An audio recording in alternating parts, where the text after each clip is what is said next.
Here are the top news from around the world. More than 60 migrants feared dead in Atlantic.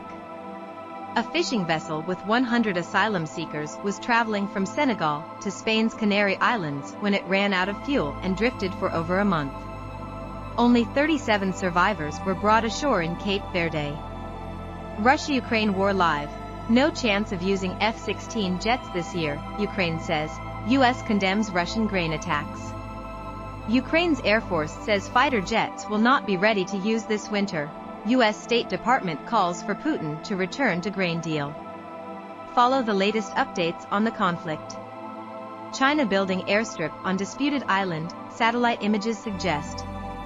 Pictures appear to show 600-meter runway on South China Sea's Triton Island, which is also claimed by Vietnam and Taiwan.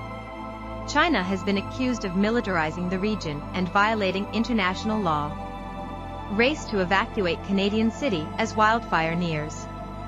Officials fear the fire could reach Yellowknife, capital of the Northwest Territories, by the weekend. About 20,000 residents have been ordered to leave as the fire is only 11 miles away from the city.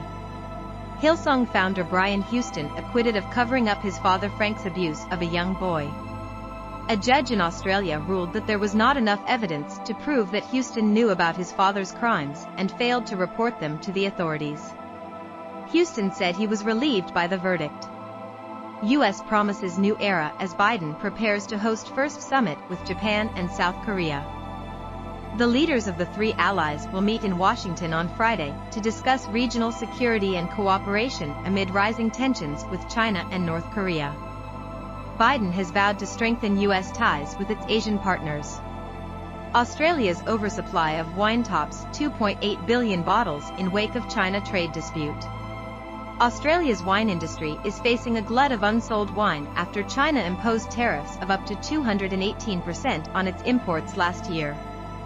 China was Australia's biggest wine market, accounting for 40% of its exports. Gambling sponsorships will be more visible in international cricket after restrictions lifted. Gambling sponsorships on playing attire and equipment will be permitted in international bilateral matches, raising concern over the specter of sports betting in cricket. The International Cricket Council said the decision was made after consultation with its members. Pakistan police say 87 Christian homes, 19 churches damaged in blasphemy riot. Thousands of Muslims took to the streets in Sialkot on Friday over accusations that two Christian men had desecrated the Quran. The mob burned churches, homes, shops and vehicles belonging to Christians and clashed with security forces. The Cricket World Cup is just 6 months away, and England still do not know where they are playing. The last time India hosted a World Cup 12 years ago, England prepared with 7 ODIs in Australia, of which they lost 6, and scraped past Canada in a warm-up game 10 days later. They ended up losing to Sri Lanka by 10 wickets in the quarterfinals. Please subscribe our YouTube channel for more news.